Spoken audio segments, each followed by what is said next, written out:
Boa tarde. Boa tarde.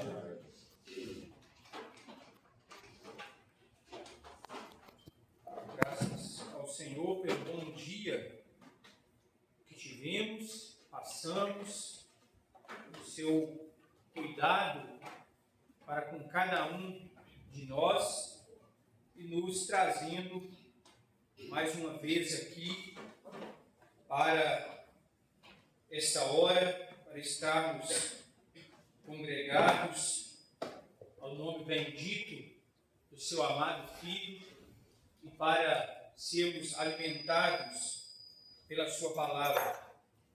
Vamos, mais uma vez, abrir a palavra de Deus no livro dos Juízes, e dessa vez no capítulo 4.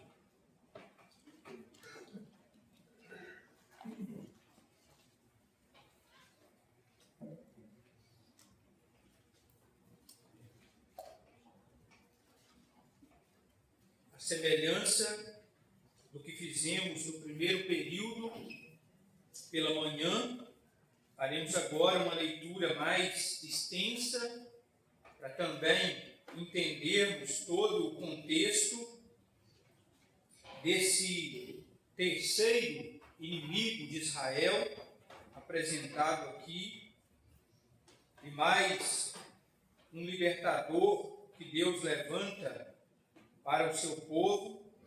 Capítulo 4, versículo 1. Os filhos de Israel tornaram a fazer o que era mal perante o Senhor. Depois de falecer Eude, entregou-os o Senhor nas mãos de Jabim, rei de Canaã, que reinava em Azor. Sísera era o comandante do seu exército, o qual então habitava em Arosete-Agoim. Clamaram os filhos de Israel ao Senhor, porquanto Jabim tinha 900 carros de ferro, e por 20 anos oprimia duramente os filhos de Israel. Débora, profetisa, mulher de Lapidote, julgava a Israel naquele tempo. Ela atendia debaixo da palmeira de Débora, entre Ramá e Betel, na região montanhosa de Efraim, e os filhos de Israel subiam a ela a juízo. Mandou ela chamar a Baraque, filho de Abinoão, de Quedes, de Naphtali, e disse-lhe: porventura o Senhor, Deus de Israel, não deu ordem, dizendo: vai e leva gente ao monte Tabor, e toma contigo 10.000 homens dos filhos de Naphtali e dos filhos de Zebulon, e farei ir a ti para o ribeiro Pison, a Sísera, comandante do exército de Jabim, com seus carros e as suas tropas, e o darei nas tuas mãos. Então lhe disse Baraque: se fores comigo, irei, porém, se não fores comigo, não irei.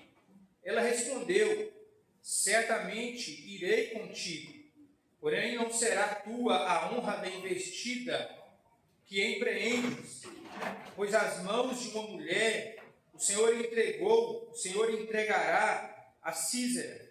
E saiu Débora, e se foi com Baraque para Quedes. Então Baraque convocou a Zebulon e a Naphtali em Quedes, e com eles subiram 10.000 homens, e Débora também subiu com ele. Ora Éder, queneu, se tinha apartado dos queneus, dos filhos de Jobabe, sogro de Moisés, e havia armado as suas tendas até o carvalho de Zananim, que está junto a Quedes.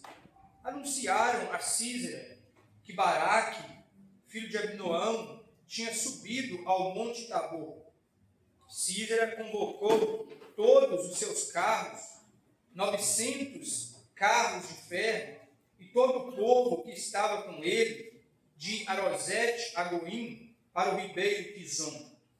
Então disse Débora a Baraque: dispõe-te, porque este é o dia em que o Senhor entregou a Sísera nas tuas mãos. porventura o Senhor não saiu adiante de ti? Baraque, pois, desceu do monte Tabor, e 10.000 homens após ele.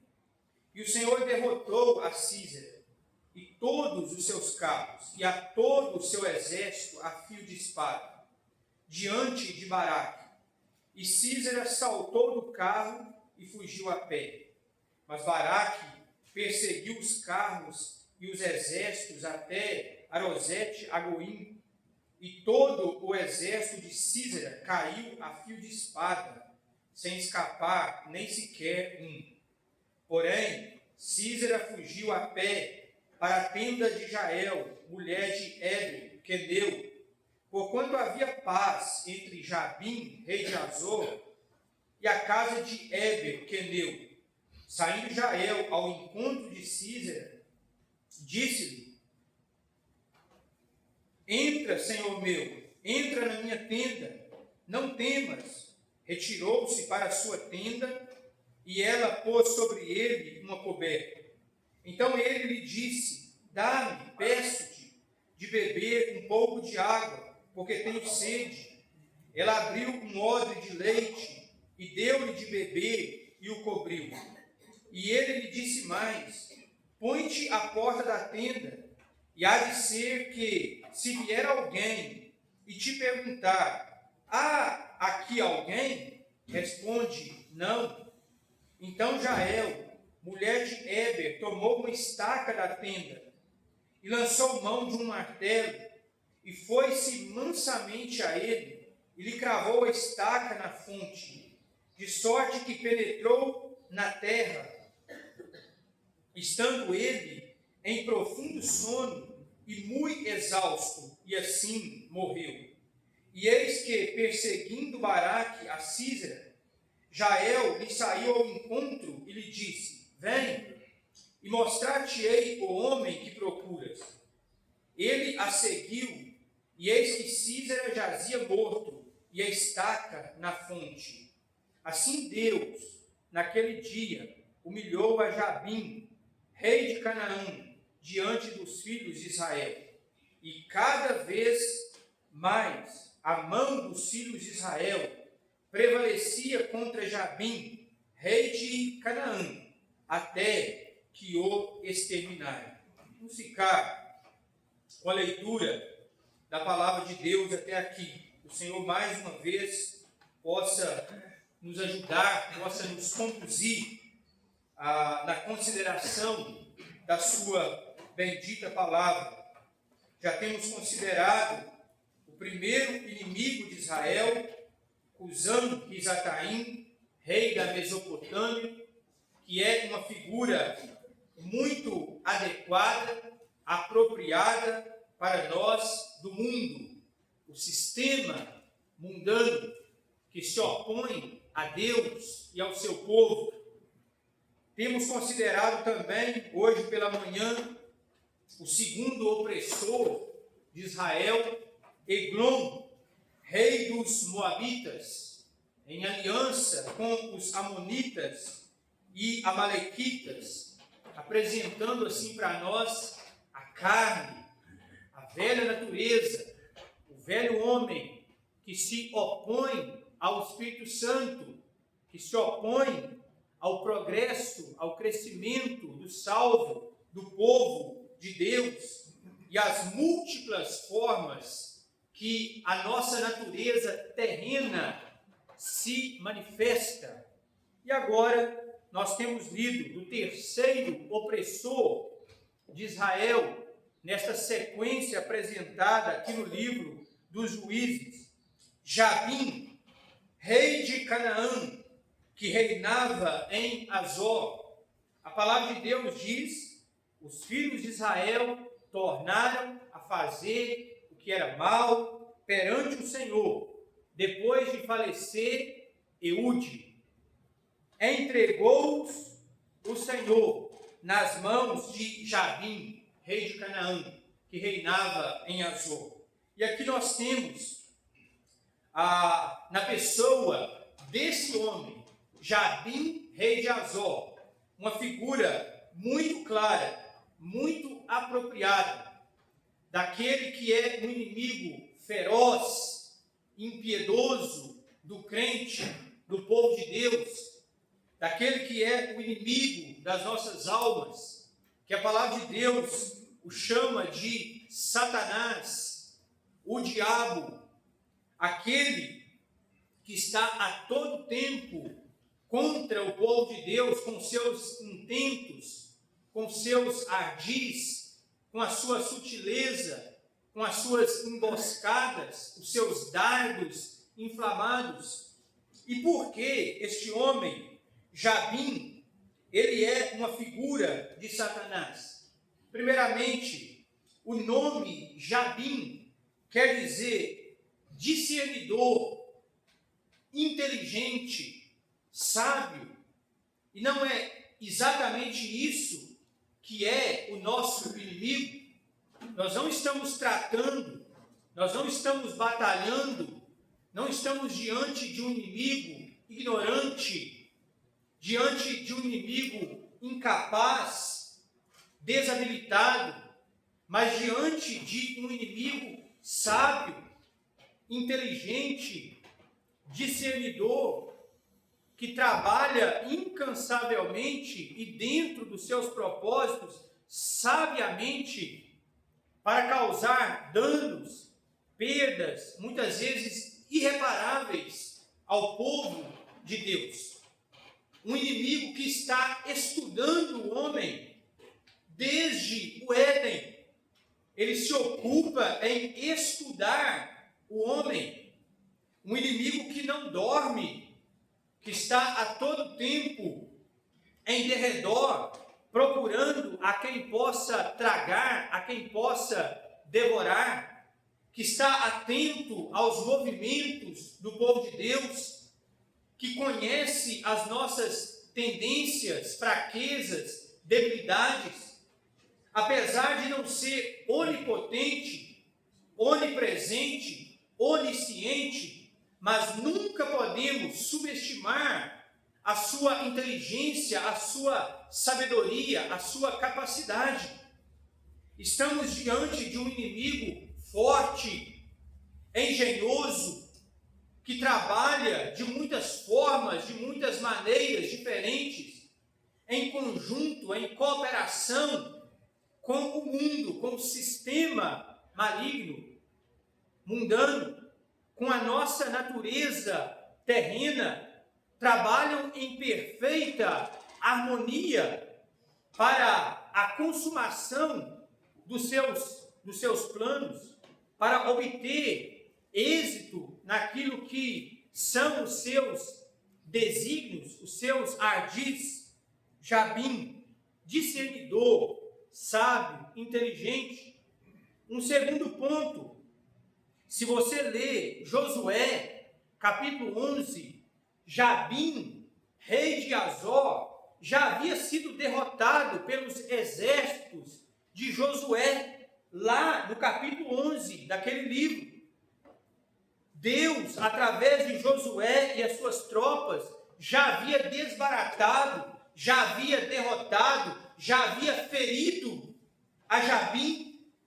Deus já havia dado triunfo, vitória ao seu povo contra Jabim, rei de Azor.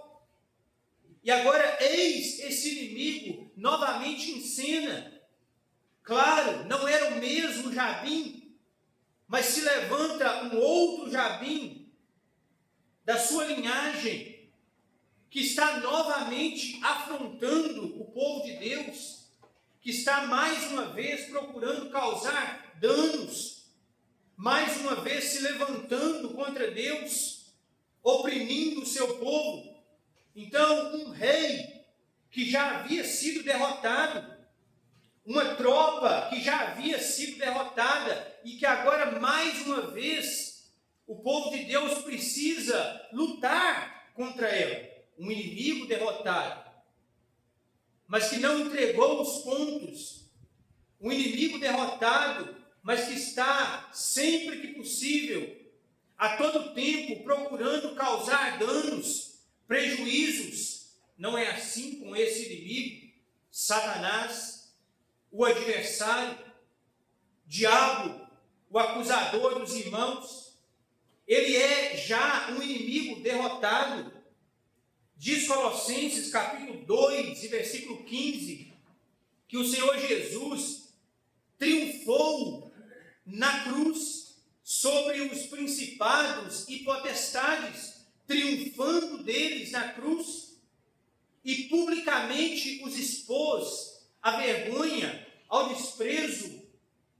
Não é a carta aos Hebreus, no capítulo 2, que diz que o nosso Senhor, pela morte, ele destruiu, ele venceu o que tinha o poder da morte, a saber, o diabo, um inimigo vencido, um inimigo derrotado, mas um inimigo que não entregou os pontos.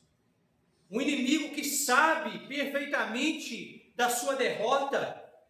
Ele sabe que em breve, como diz Romanos, capítulo 16 e versículo 20, o Deus da paz esmagará a Satanás debaixo dos vossos pés.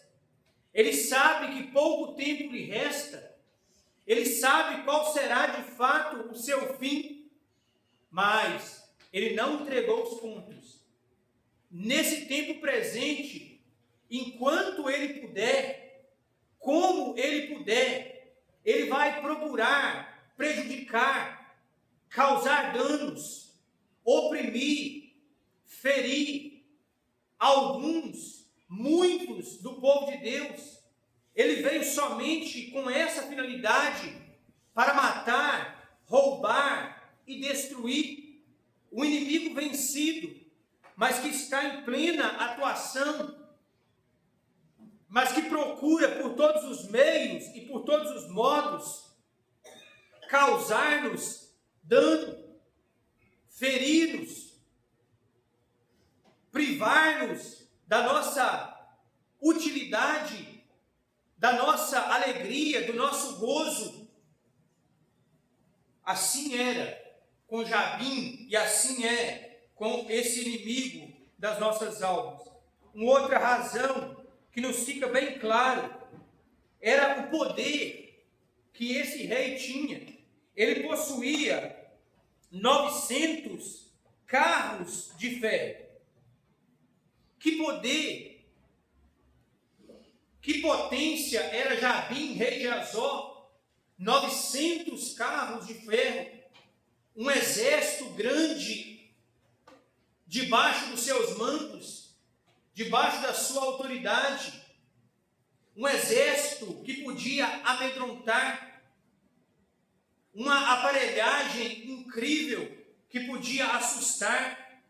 E não é assim também com Satanás, um inimigo poderoso, um inimigo que tem os seus meios, os seus recursos, que tem entrada e saída livre neste mundo, nos meios religiosos, políticos, sociais, que tem realmente um poderio gigantesco a seu dispor, às suas mãos, um exército realmente incalculável debaixo da sua autoridade.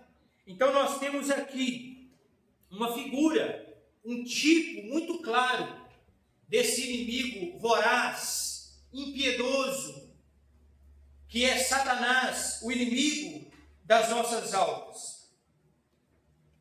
E nesse cenário, diz a palavra de Deus que ele, Jabim, rei de Azor, por 20 anos, oprimia duramente os filhos de Israel. Uma opressão dura, uma opressão impiedosa sobre os filhos de Israel. E não é assim também Satanás, aquele que não tem qualquer piedade, aquele que oprime duramente os homens, aquele que pelos seus meios procura causar-nos os maiores danos possíveis, aquele que de fato não lhe interessa qualquer bem do povo de Deus, daqueles que também ainda não são salvos, mas que procura oprimir com a maior intensidade possível. E Jabim, já por 20 anos, oprimia a Israel.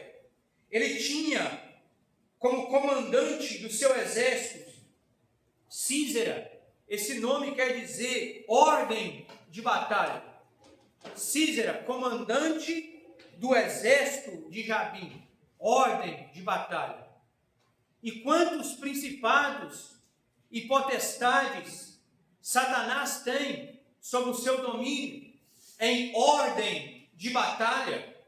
Lemos em Efésios capítulo 6, porque não temos que lutar, a nossa luta não é contra carne e sangue, e sim contra principados e potestades, principados a quem esse inimigo confere a dignidade de príncipes, potestades a quem ele confere poder para executar as suas ações, os seus desígnios, contra principados e potestades, contra as hostes espiritual do mal nas regiões celestes, as tropas espirituais da maldade, ordem de batalha. E nesse contexto, irmãos, de opressão dura, impiedosa, que havia por parte de Jabim, rei de Azor, o povo de Deus se encontrava em uma condição, mais uma vez, de muita fraqueza, abatimento. Se você ler o capítulo 5, no Cântico de Débora, ela vai dizer, olha, nos dias de Sangar, filho de Anate, nos dias de Jael, cessaram as caravanas, e os viajantes tomavam desvios tortuosos. Cessaram as caravanas, e os viajantes tomavam desvios tortuosos. Um povo que estava privado da sua liberdade, um povo privado de ir e vir, com as suas entradas e saídas fechadas, tendo que tomar desvios tortuosos. As caravanas haviam cessado. Podemos pensar nas caravanas do povo de Deus para aquelas instituições, para aquelas ocasiões solenes que Deus mesmo havia estabelecido, aqueles encontros anuais solenes que Deus havia estabelecido, como nós temos lá em Levítico capítulo 23, as 7 festas de Jeová. E para outras finalidades, as caravanas haviam cessado. Débora diz, ficaram desertas as aldeias. Ficaram desertas as aldeias em Israel e repousaram. Aldeias desertas, isoladas. O povo de Deus escondido, abatido, temeroso, enfraquecido, amedrontado, diante daquela condição de vulnerabilidade que se encontrava o povo de Deus.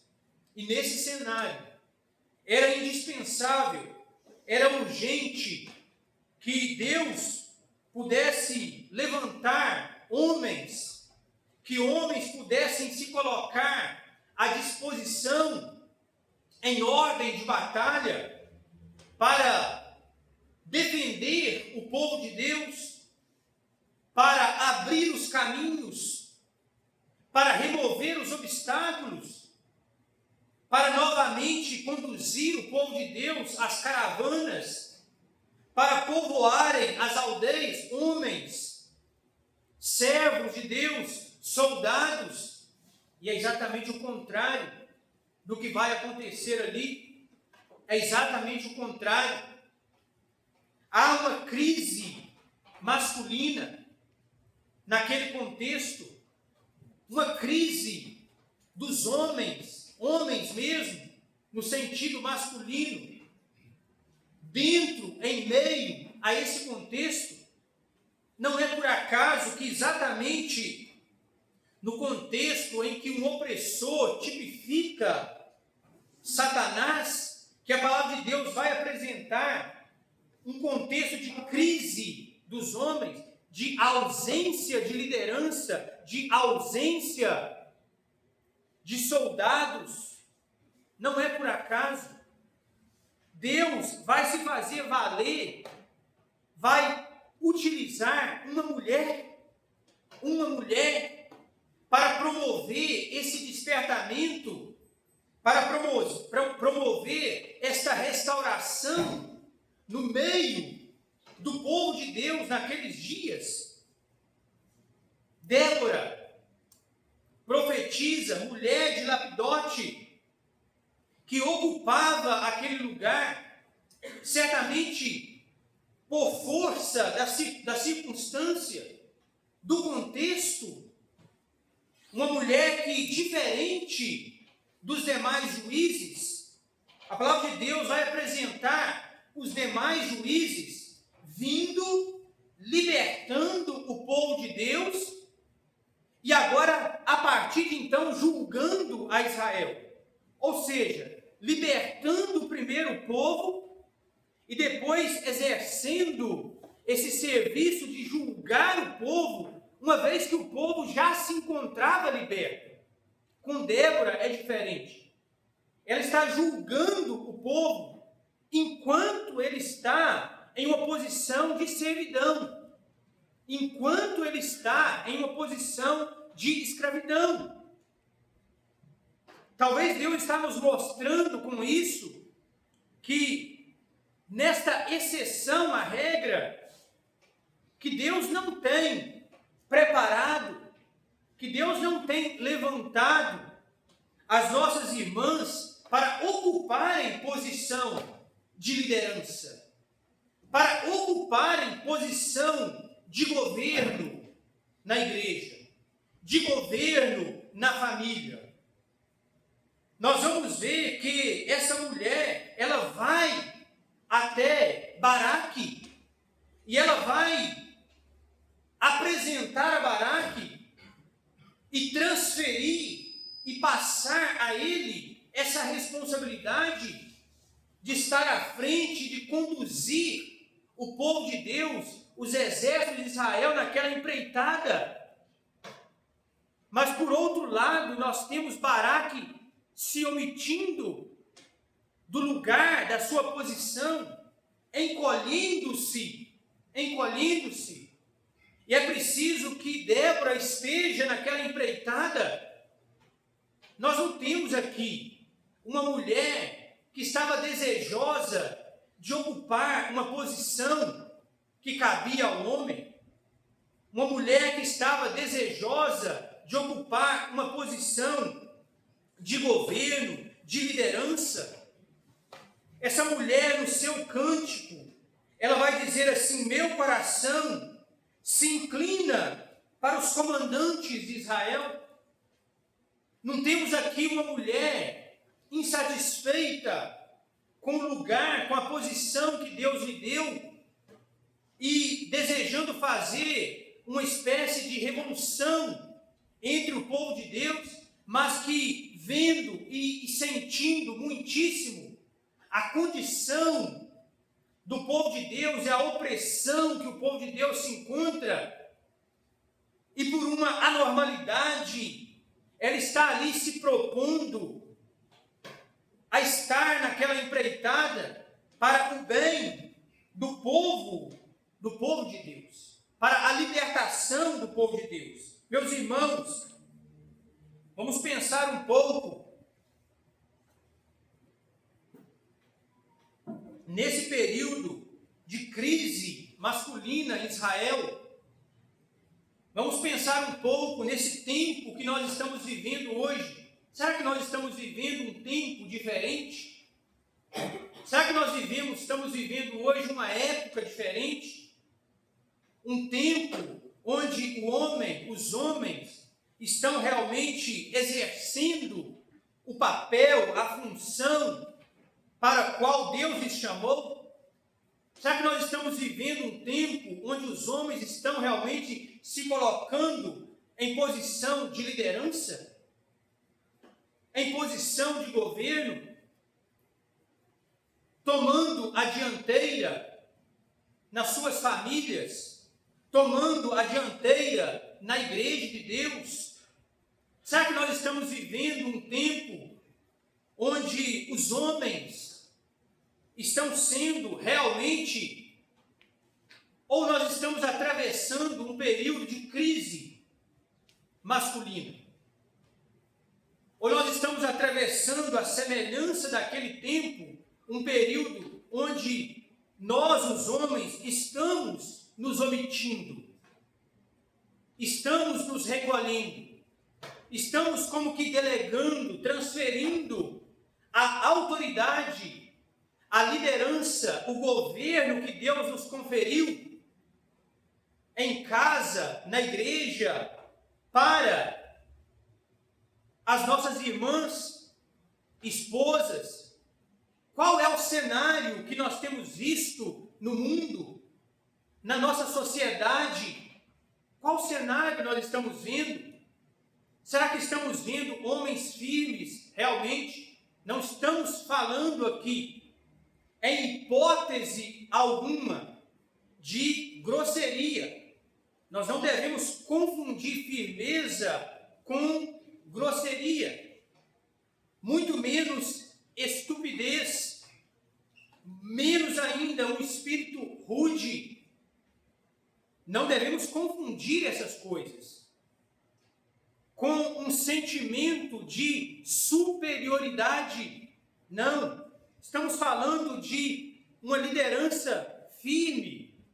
Realmente, estamos falando de homens assumindo papéis que Deus lhes deu, que Deus lhes conferiu, papéis que foram dados aos homens não simplesmente após o nascimento da igreja, mas que foram dados aos homens desde a criação.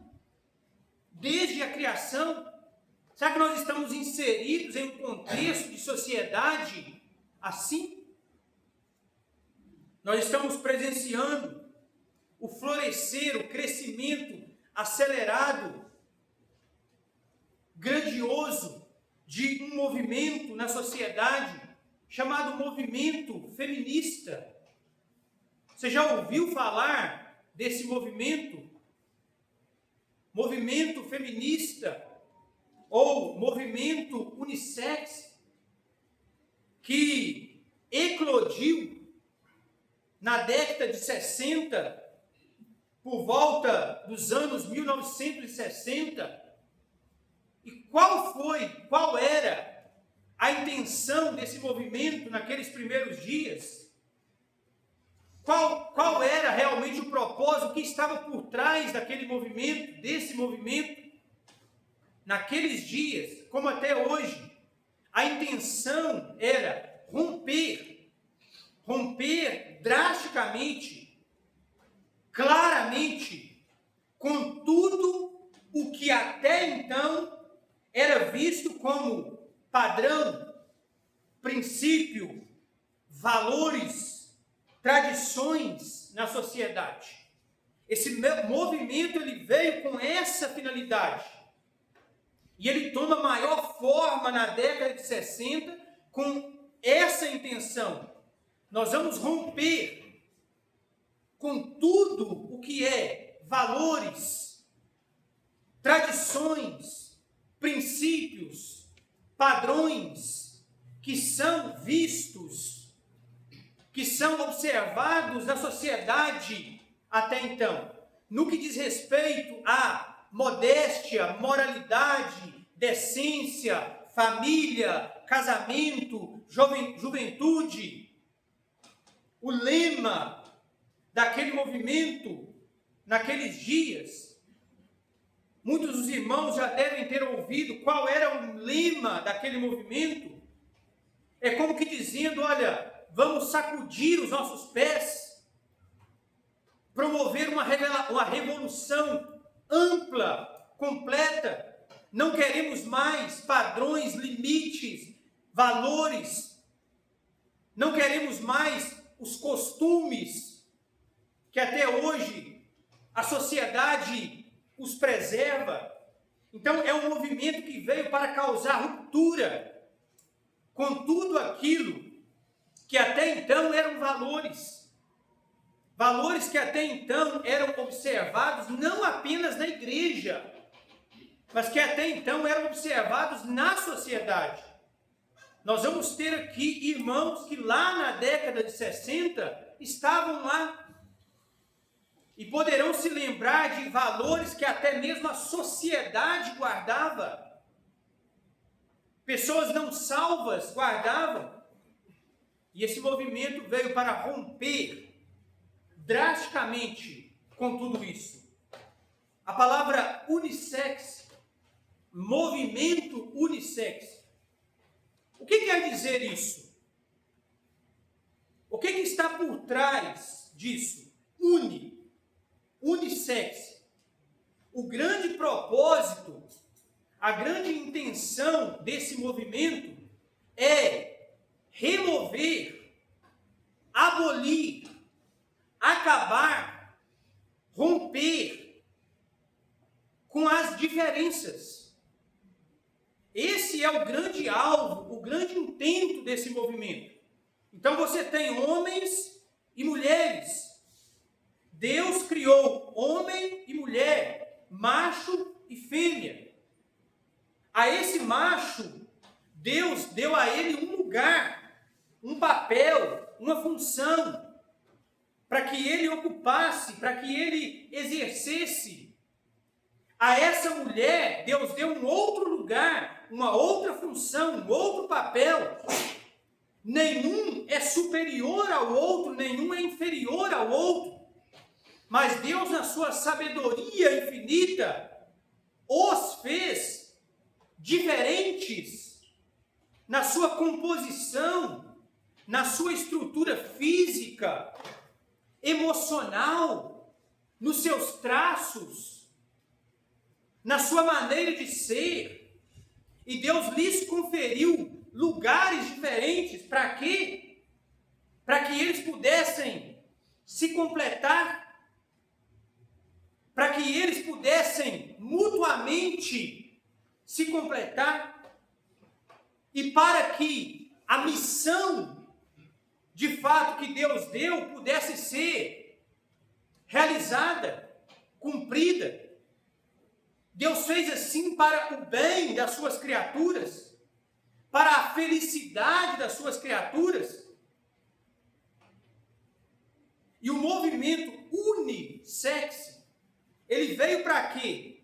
Para remover, para abolir, para acabar com as diferenças que existem entre homens e mulheres. Para deixar tudo parecido, para deixar tudo igual. Diferenças de função, de papéis, de posição, de lugar na família, na igreja. Então esse movimento veio para quê? Para misturar tudo e confundir. E essa é, segundo a ideia desse movimento, a libertação da mulher. Esse é o empoderamento da mulher.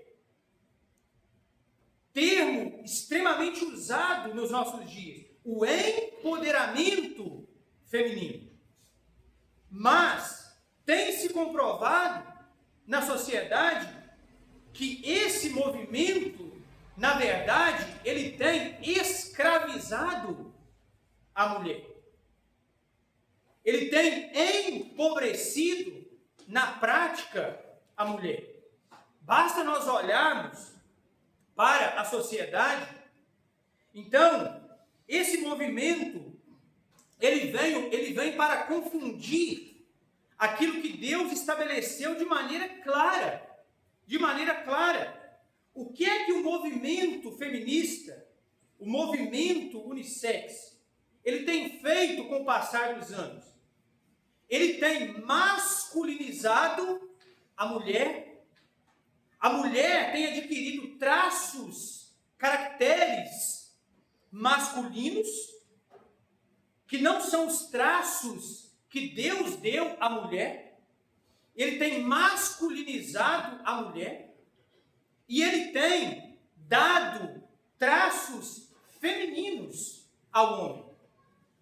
E quando falamos em traços, não estamos falando em apenas gestos, movimentos, mas papel, ocupação, lugar, função. Então, aquilo que Deus fez de tão belo, o movimento feminista, ele vem para derrubar, para remover isso. Nós não estamos diante de um movimento ingênuo, diante de um movimento inocente, mas nós estamos diante de um movimento premeditado, encabeçado por Jabim, diante de um movimento que veio para causar profundos danos. Esses danos lá fora não tem como repará-los mais, não tem como detê-los mais, mas lamentavelmente ele tem entrado para dentro da igreja, ele tem penetrado no meio dos salvos. Essa mentalidade, essas ideologias têm entrado para dentro de muitas famílias crentes, onde já não se pode ver muitas vezes quem é quem dentro daquele lar, dentro daquela casa. Quem é quem? Quem é aqui dentro a liderança constituída por Deus? Quem é aqui dentro, quem assume aqui o papel de provedor que Deus deu ao homem? Deus não deu o papel de provedor à mulher. Deus não deu. Lá desde o início, desde o princípio, Deus deixou isso muito claro. Adão pecou. Deus vem até ele e Deus vai dizer para Adão: no suor do teu rosto comerás o teu pão. Maldita é agora a terra por tua causa, em meio a fadigas você vai obter dela o teu sustento. Para a mulher, Deus disse: o teu desejo será para o teu, e ele te governará. Para a mulher, Deus disse: em meio a dores dará à luz filhos. Isso vai permear toda a Escritura. Deus não deu à mulher, Deus não colocou a mulher no papel de provedora. Quantos lares na nossa sociedade que tem mulheres como provedoras? Nós não estamos tratando aqui, irmãos, de casos pontuais, de exceções. Nós não estamos tratando aqui de situações especiais, onde um homem está impossibilitado de trabalhar por razões plausíveis, ou onde a remuneração dele não é suficiente. Existem situações assim. E ninguém melhor do que Deus conhece, sabe dessas situações. Não estamos tratando aqui de exceções à regra, mas estamos tratando aqui de um espírito, de uma conduta, de um estilo de vida, de uma característica predominante na nossa sociedade por razões do ego. Então, quantos lares já não se pode discernir quem é quem? Quem ocupa ali a posição de liderança, de sujeição? Quem é ali que conduz? Quem é ali que está à frente? Quem é que está seguindo as pisadas? Muitos lares já não se pode perceber, notar essa diferença. E convém destacarmos aqui que quando nós falamos em posição de liderança, em posição de governo, em um homem ocupar essa posição no seu lar, na sua casa, nós não estamos tratando aqui daquele conceito que muitas vezes, que por muito tempo permeou a sociedade, do homem determinar, do homem escrever e a mulher cegamente ter que assinar tudo embaixo, bater o martelo em tudo que o homem decide, o homem mandar e desmandar no seu lar, na igreja. Não estamos tratando, isso não é liderança segundo a Bíblia. Existe uma diferença enorme entre autoridade e autoritarismo. Existe uma grande diferença entre um homem que possui autoridade e um homem autoritário. É muito diferente. Autoritarismo, um homem autoritário, ele conquista isso pela sua força. Ele conquista isso por força, por estupidez, muitas vezes. Ele conquista isso por ser alguém grosseiro. E a mulher teme, tem medo, mas a autoridade é conquistada pelo exemplo. A autoridade é conquistada pelo amor. A autoridade é conquistada pela maneira como um homem procura cuidar dos seus, procura cuidar da sua esposa, procura cuidar dos seus filhos. A autoridade é conquistada pelo exemplo de um homem que se coloca à frente para conduzir os seus. A autoridade é conquistada por um homem que cerca a sua família, como aqueles mártires que, quando precisavam pagar um preço alto pela fé, eles saltavam, se colocavam à frente, como que protegendo a sua esposa e os seus filhos.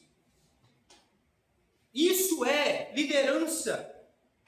Isso é autoridade. Autoridade conquistada pelo amor. O nosso Senhor é o modelo de autoridade sobre nós. Como é que Ele conquistou a sua autoridade? Cristo amou a sua igreja e a si mesmo se entregou por ela. Maridos, amai as vossas mulheres, como também Cristo amou a sua igreja. É uma liderança que é conquistada por um espírito sacrificial, por um espírito doador, por um espírito que se entrega. E uma mulher vai reconhecer essa liderança para o seu próprio bem, dentro da sua casa. Mulheres em uma igreja de Deus vão reconhecer e vão se sujeitar a uma liderança, sim, por seu próprio bem. Então, estamos falando em liderança segundo a palavra de Deus, segundo as Escrituras. Liderança conquistada pelo exemplo. Não estamos falando de autoritarismo, de um espírito autoritário, ou qualquer coisa desse tipo.